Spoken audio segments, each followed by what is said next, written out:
एक दिन भाभी 8 बजे अपनी क्लास के लिए निकली। भैया भी रोज की तरह समय पर ऑफिस के लिए निकले। जैसे ही भाभी घर से निकली, भैया घर आए और उन्होंने मुझे पानी का गिलास लेकर अपने कमरे में बुलाया। पानी का गिलास लेकर मैं भाई के कमरे में गई। जैसे ही मैं उन्हें पानी का गिलास देने के लिए हाथ बढ़ाई, उन्होंने मेरा हाथ पकड़ लिया। फिर भैया ने मुस्कुराते हुए मुझे अपनी बाहों में ले लिया। मैं भी प्यार से उनकी बाहों में चली गई। वे मुझे बिस्तर पर लेटा दिया और लगातार 2 घंटे तक मेरा नाम आशा है और मेरी भाभी का नाम नेहा है। भाभी मेरी सहेली की तरह थी, मुझे बहन जैसी मानती थी। भैया और भाभी शहर में रहते थे और मैं गांव में माता पिता के साथ रहती थी। भाभी ने अपने बेटे के जन्मदिन के लिए मुझे 3 दिन पहले ही बुलाया था। उसकी शादी को 6 साल हो चुके थे और उसके बेटे का पहला जन्मदिन था जिसे वह बड़े धूमधाम से मनाने वाली थी। उसने खास मुझे फोन करके बुलाया था। जन्मदिन वाले दिन मैं तैयार होकर भाभी के घर पहुंची। भाभी ने दरवाजा खोला और मुझे गले लगाकर अंदर ले गई। भैया भी खुश थे। मुझे देखकर मैंने मुस्कुराते हुए कहा, भाभी यह तो मेरा भी घर है, आप चिंता मत कीजिए, सब हो जाएगा। उसके बाद मैं भाभी के साथ तैयारियों में जुट गई। हम दोनों ने मिलकर केक सजाया, गिफ्ट्स पैक किए और मेहमानों के लिए व्यवस्था की। बच्चे का उत्साह देखने लायक था। उसकी आंखों में चमक और चेहरे पर मुस्कान ने मेरे दिल को खुशी से भर दिया। शाम को मेहमान आने लगे और घर में खुशी की लहर दौड़ गई। बच्चों की हंसी और बड़ों की बातचीत ने माहौल को जीवंत बना दिया। जन्मदिन का केक काटने का समय आया तो भाभी ने मुझे बुलाकर अपने बेटे के पास खड़ा किया। सभी ने ताली बजाकर बच्चे को जन्मदिन की शुभकामनाएं दी। केक काटने के बाद बच्चों ने खूब मजे किए और खेल खेले। मैंने भाभी को देखा, वह बहुत खुश और संतुष्ट नजर आ रही थी। उसने कहा, आशा, तुम्हारे आने से यह दिन और भी खास हो गया। जब मैं बाकी मेहमानों की तरह अपने घर जाने लगी तो भाभी ने मुझे रोक लिया। उसने कहा कि सुबह तक सभी मेहमान चले जाएंगे और फिर हम दोनों बाहर घूमने चलेंगे। मैं भी घर में रहकर बहुत बोर हो चुकी थी, इसलिए मैंने रुकने का फैसला किया। मेरे माता पिता भी मुझे वहां ठहरने की अनुमति दे दी। अगले दिन सभी मेहमान चले गए और फिर भाभी और मैं साथ खूब मजा लिया। मुझे घर में एक अलग कमरा दिया गया था और वहां आए हुए 3 दिन हो चुके थे। आने के बाद से ही मैं देख रही थी कि मुकेश ने भाभी को बहुत परेशान कर रखा था। भैया और भाभी को एक दूसरे के साथ समय बिताने का मौका भी नहीं मिल रहा था। इसलिए एक दिन मैंने भाभी से कहा कि अब मुकेश 2 साल का हो गया है और उससे माँ की इतनी जरूरत नहीं होगी। आप उससे एक दिन मेरे पास छोड़ दो और आप दोनों बाहर घूमने चले जाओ। भाभी ने कहा कि मुकेश मेरे पास नहीं रहेगा। मैंने उसे वादा किया कि मैं मुकेश की अच्छी तरह से देखभाल करूंगी। फिर मुझ पर भरोसा करके भाभी अगले दिन भैया के साथ बाहर चली गई। उस दिन मुकेश पूरे दिन मेरे पास था। धीरे धीरे वह मुझसे घुल मिल गया और हम दोनों ने साथ में बहुत समय बिताया। हमने साथ में खेल खेले, कहानियां सुनी और बाहर बगीचे में टहलने भी गए। मुकेश की मासूमियत और उसकी हंसी मेरा दिल खुश कर दिया। दोपहर के खाने के बाद मुकेश को नींद आने लगी। मैंने उसे उसके कमरे में सुला दिया और खुद भी थोड़ा आराम करने के लिए बैठ गई। मुझे खुशी थी कि मैं भाभी और भैया के लिए कुछ कर पा रही थी, क्योंकि वे दोनों ही हमेशा मेरी मदद करते थे। शाम को जब भैया और भाभी वापस आए तो वे बहुत खुश और तरोताजा नजर आ रहे थे। भाभी ने मुझे गले लगाते हुए कहा, आशा, तुम्हारा बहुत बहुत धन्यवाद। आज हमने बहुत अच्छा समय बिताया, तुमने हमारा बहुत बड़ा काम कर दिया। मैंने मुस्कुराते हुए कहा, भाभी, इसमें धन्यवाद की कोई बात नहीं है। मुकेश वास्तव में मेरे साथ बहुत खुश था। रात को सोते समय वह जिद करने लगा कि मैं उसके पास ही सोऊं। उसकी जिद के कारण मैं भाभी के कमरे में सो गई और भाभी मेरे कमरे में सो गई। आधी रात को अचानक मुझे अपने शरीर पर किसी का हाथ महसूस हुआ।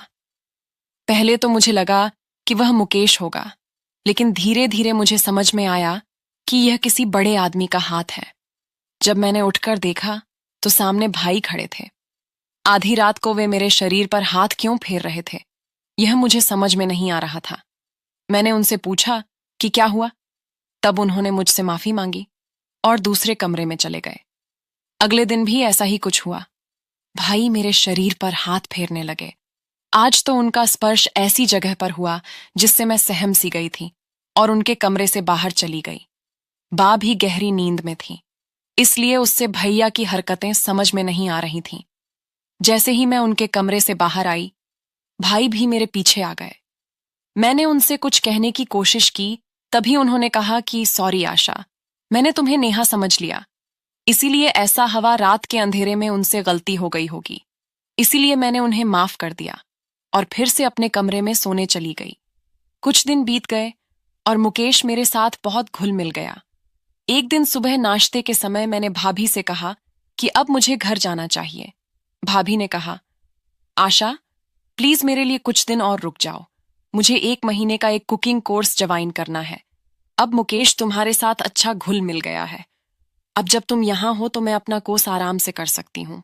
कुछ ही दिनों की बात है, दोपहर में 2 घंटे का मेरा क्लास होगा। भाभी मुझसे विनती करने लगी। तभी भैया बोले, आशा तुम नेहा को अपनी दोस्त कहती हो, तो अपनी भाभी के लिए कुछ दिन और रुक नहीं सकती? उनका आग्रह बढ़ता जा रहा था। मैंने वहां रोकने का फैसला किया, लेकिन भाई की हरकतों ने मुझे अंदर से झकझोर दिया था। इसलिए मैंने तय किया कि मैं भाभी के कोर्स पूरा करने तक ही रुकूंगा, लौट जाऊंगी। अगले कुछ दिनों बाद मैं मुकेश को उसके कमरे में सुला रही थी कि भाई अचानक कमरे में आ गए। मैंने उन्हें देखकर थोड़ा असहज महसूस किया, लेकिन मैंने खुद को सामान्य बनाए रखा। उन्होंने कहा, आशा, नेहा का कुकिंग क्लास में जाने से हमें कुछ समय साथ बिताने का मौका मिला है, चलो बैठकर कुछ बातें करते हैं। मैंने थोड़ी झिझक के साथ हामी भरी और हम दोनों ड्राइंग रूम में बैठ गए। भाई ने मुझसे मेरे गांव, माता पिता और मेरे भविष्य के योजनाओं के बारे में बात की।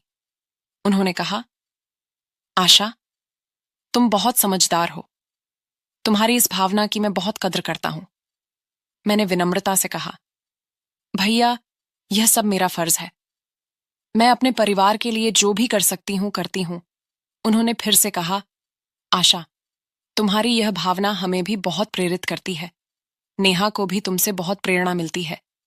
उनकी बातों से मुझे थोड़ा आश्वासन मिला। मैंने सोचा कि शायद उन्होंने अपनी गलती को समझ लिया है। अगले दिन दोपहर को भाभी अपने क्लास के लिए गई थी। उस समय मुकेश मेरे पास था। अचानक वह रोने लगा तो मैंने उसके लिए दूध लाने के लिए किचन में गई। दूध गर्म हो रहा था और मैं किचन में खड़ी थी। अचानक भाई न जाने कहां से आ गए और उन्होंने पीछे से आकर मुझे जोर से गले लगा लिया। एक पल में ही उन्होंने मेरी गर्दन पर जोर से काट लिया।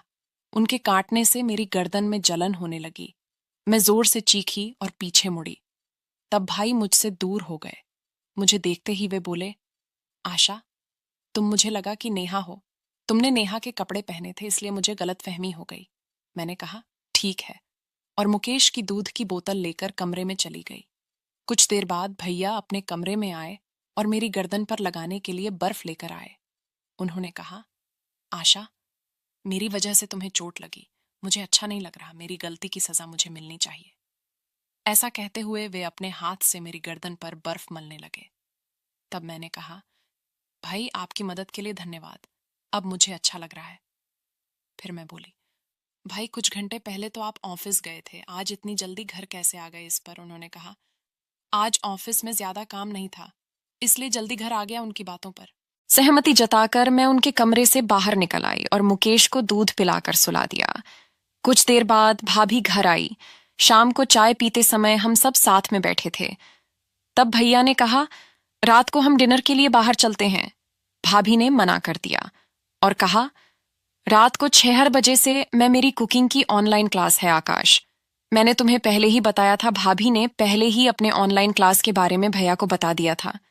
फिर भी भैया ने डिनर की बात करी। आगे उन्होंने कहा, नेहा तुम सिर्फ अपने बारे में मत सोचो, अगर तुम डिनर पर नहीं जा सकती तो मैं आशा को बाहर ले जाता हूं। वह पिछले कुछ दिनों से हमारे लिए कितना कुछ कर रही है। उसके आने के बाद से वह घर में ही है, उससे भी कभी बाहर जाना चाहिए। भैया ने अपनी मीठी बातों में भाभी को इस कदर फंसा लिया कि उससे उनकी बात सही लगी।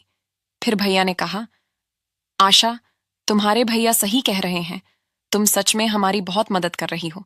तुम घर में बोर हो गई होगी, शाम को तुम अपने भाई के साथ डिनर पर जरूर जाओ। शाम को भैया मेरे कमरे में सोवार से C1 पीस ड्रेस लेकर आए। फिर उन्होंने कहा, डिनर पर जाते समय में यह ड्रेस पहन लेना। यह ड्रेस नेहा ने तुम्हारे लिए भेजी है। और मैं डिनर पर जाने के लिए तैयार होने लगी। शाम को जब भाभी अपनी ऑनलाइन क्लास में व्यस्त थी, मैंने वही ड्रेस पहनी और तैयार हो गई। भैया ने मुझे देखकर कहा, आशा, तुम इस ड्रेस में बहुत खूबसूरत लग रही हो। उनकी बातें सुनकर मैं थोड़ा शर्मिंदा हो गई, लेकिन मुस्कुराते हुए धन्यवाद कहा। हम दोनों डिनर के लिए एक अच्छे होटल में गए। वहां का माहौल बहुत अच्छा था, लेकिन मेरे मन में कहीं ना कहीं एक असहजता बनी हुई थी। भैया मुझे जिस होटल में ले गए थे, वहां मुझे परिवार के लोग कम और प्रेमी ज्यादा दिख रहे थे।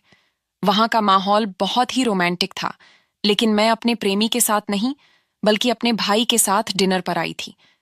खैर, माहौल चाहे जैसा भी हो, मुझे क्या, ये सोचकर मैं आगे बढ़ी। भाई ने मेरे गले में हाथ डालकर होटल में प्रवेश किया। डिनर करते समय भी वे बार बार मेरे टांगों पर हाथ रख रहे थे। मैं जितनी बार उनसे दूर सरकती, वे उतनी बार मेरे पास आ जाते थे। भैया ने मुझे मेन्यू दिया और कहा, आशा, जो भी तुम्हें पसंद हो वह ऑर्डर करो। आज तुम्हारा दिन है। हमने खाना ऑर्डर किया और बातें करने लगे। भैया ने मेरे बारे में बहुत सारी बातें पूछी, लेकिन मेरे मन में भैया की हरकतों को लेकर एक सवाल घूम रहा था।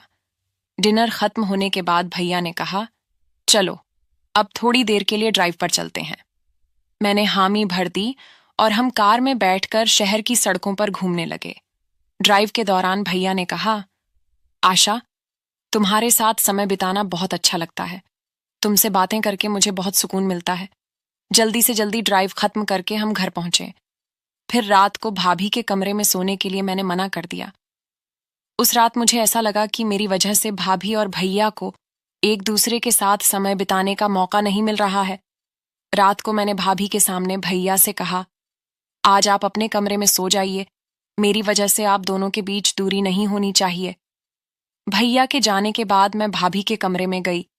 भाभी का चेहरा उदास दिख रहा था।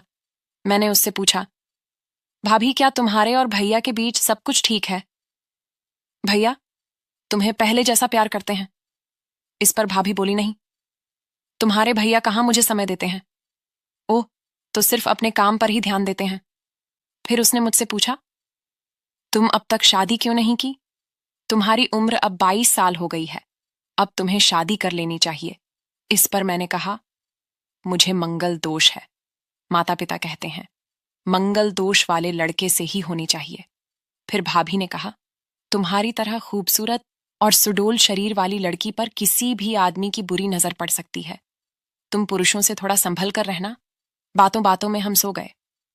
अगले दिन भाभी अपने क्लास के लिए गई। उस समय मुकेश मेरे साथ खेल रहा था। खेलते खेलते वह सो गया और मैं भी उसके पास सो गई। कुछ समय बाद मुकेश नींद में रोने लगा और मुझे अपनी मां समझने लगा। मुकेश रो रहा था।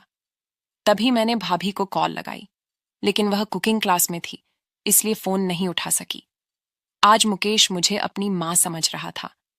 उसे चुप कराने के लिए मैंने उसे दूध की बोतल दी, लेकिन वह दूध पीने को तैयार नहीं था। काफी समय गुजर गया, लेकिन उसका रोना बंद नहीं हुआ। आखिरकार मैंने अपनी छाती से लगाया और उसे दिलासा दिया, और कुछ समय बाद मैं भी सो गई। अचानक मेरी नींद खुली तो मैंने देखा कि भैया मेरे सामने खड़े थे। वे कमरे में कब आए और मुझे कब से देख रहे थे, मुझे नहीं पता। भैया की नजर सिर्फ मेरे ऊपर ही टिकी थी। मुकेश को शांत करने के लिए मैंने उसे अपनी छाती से लगाकर ही सो गई थी, और मैं अपने कपड़े ठीक करना भूल गई थी और वैसे ही सो गई थी। भाई मुझे उस हालत में देख रहे थे। फिर मैंने जल्दी से अपने कपड़े ठीक किए। तब भाई ने मेरा हाथ पकड़ा और मुझे बिस्तर की ओर खींचा। मैं बहुत डर गई थी, पर भैया के साथ मेरा हमेशा से एक अलग संबंध था। फिर भैया ने कुछ ऐसा किया जिससे मैं शांत हो गई। तभी भाभी क्लास से वापस आई। उसने हमें अलग नजरों से देखा और तुरंत मुकेश को हमारे बीच से उठा लिया। भाभी मेरे साथ थोड़ा अजीब व्यवहार कर रही थी। फिर भाभी खाना बनाने लगी। भाभी की बातों ने मेरे मन में हलचल हलचल होने लगी।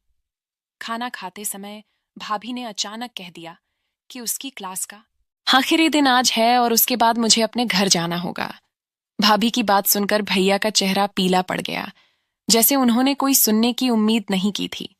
मैं भाभी की इस बात को सुनकर चिंतित हो गई, क्योंकि मेरे और भैया के बीच की नजदीकियां बढ़ रही थीं।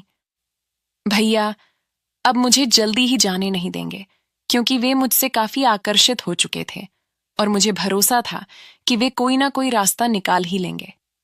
भैया का मुझसे लगाव और उनकी चुप्पी ने मुझे यह एहसास दिलाया कि वे मेरे बिना नहीं रह सकेंगे। रात को जब हम खाने के बाद कुछ समय साथ बैठे तो भाभी ने अचानक मुझसे कहा, आशा, याद रखना कि तुम्हारे भैया शादीशुदा हैं और उन्हें कोई दोष नहीं है। भाभी के शब्दों में एक कड़ी चेतावनी थी, लेकिन मैंने उसकी बातों को ज्यादा महत्व नहीं दिया। मैं जानती थी कि वह शायद अपने ही डर और तनाव को मुझ पर व्यक्त कर रही थी, लेकिन मैं अपने मन की स्थिति और भैया के साथ के रिश्ते को लेकर स्थिर थी। अगले दिन भाभी 8 बजे अपनी क्लास के लिए निकली, क्योंकि आज उसका आखिरी दिन था। भैया भी रोज की तरह समय पर ऑफिस के लिए निकले। जैसे ही भाभी घर से निकली, भैया घर आए और उन्होंने मुझे पानी का गिलास लेकर अपने कमरे में बुलाया। पानी का गिलास लेकर मैं भाई के कमरे में गई। जैसे ही मैं उन्हें पानी का गिलास देने के लिए हाथ बढ़ाई, उन्होंने मेरा हाथ पकड़ लिया। फिर भाई बोले, आशा, तुम मुझे और कितना इंतजार कराओगी? मैं तुम्हें पहले ही कई बार इशारे कर चुका हूं। भले ही तुम इतने लंबे समय से मेरे सामने हो, लेकिन मैं तुम्हारे साथ उतना समय नहीं बिता सका जितना मैं चाहता हूं। कल तुम्हें उस हालत में देखकर मेरी आंखें चमक उठी थी नेहा। आज पूरे दिन घर पर नहीं है। हमारे पास आज पूरा दिन है। एक दूसरे के साथ समय बिताने के लिए मैंने भी भैया की बात मान ली, लेकिन उनसे एक सवाल पूछा। मुझे नहीं लगता कि आप शादीशुदा होते हुए भी मेरे करीब आ रहे हैं। अगर इसके वजह से आपका रिश्ता टूट गया तो भाभी को बुरा लगेगा। फिर आप उसे क्या जवाब देंगे? भैया बोले, आशा, तुम कुछ ज्यादा ही सोच रही हो। अगर तुम्हें कोई आपत्ति नहीं हो तो हम शादी कर सकते हैं। फिर भैया ने मुस्कुराते हुए मुझे अपनी बाहों में ले लिया। मैं भी प्यार से उनकी बाहों में चली गई। तभी हमारे कमरे का दरवाजा खुला और भाभी हमारे सामने खड़ी थी। वह मुझे भैया की बाहों में देखकर चौंक गई। जैसे ही मेरी नजर भाभी पर पड़ी, मैंने भैया को धक्का देकर अपने से दूर कर दिया और भाभी के पास आकर खड़ी हो गई। इसके बाद भाभी मुझे गुस्से से देखने लगी। फिर भाभी ने मुड़कर भैया को जोरदार थप्पड़ मारा और बोली, मैंने सब सुन लिया है। जब से आशा पानी का गिलास लेकर इस कमरे में आई थी, तब से मैं फोन पर सब सुन रही हूं। कल रात आशा ने मुझे तुम्हारी सच्चाई बता दी थी, इसलिए तुम्हारी नौकरी चली गई। इसके बाद भाभी ने अपने पति से अलग होने का फैसला कर लिया। तब भाभी ने मुझसे कहा कि आशा, तुमने मेरी जिंदगी नहीं तोड़ी है, बल्कि तुमने मुझे बहुत हिम्मत दी है। आज तुम्हारी वजह से मेरे पति का सच मेरे सामने आ गया, वरना मैं तो उसके लिए सब कुछ कर रही थी। लेकिन वह तो बाहर लड़कियों के पीछे भागने में लगा हुआ था। उसने कभी अपनी पत्नी को ठीक से देखा ही नहीं और ना ही मेरी मेहनत की कद्र की। मैंने देखा कि भाभी ने अपनी स्थिति को समझा और खुद को मजबूत किया। भाभी के शब्दों में आत्मविश्वास और नई उम्मीद थी, जिसने मुझे भी प्रेरित किया। भैया को भी अपनी गलतियों का एहसास हो गया था। उसने खामोशी से भाभी की बात मान लिया और तलाक ले लिया। मैंने कहा, भाभी, आप खुद को और अपने जीवन को नए सिरे से संवारने के लिए तैयार हो। अब भाभी केवल एक माँ है और तरह तरह के केक बनाकर और ऑर्डर लेकर अच्छा पैसा कमा रही है। वह अपना और अपने बेटे का अच्छे से भरण पोषण कर रही है। भाभी आज एक स्वतंत्र महिला के रूप में जी रही है। तो दोस्तों, अगर आपको वीडियो अच्छी लगी हो तो चैनल को सब्सक्राइब जरूर कर देना। धन्यवाद।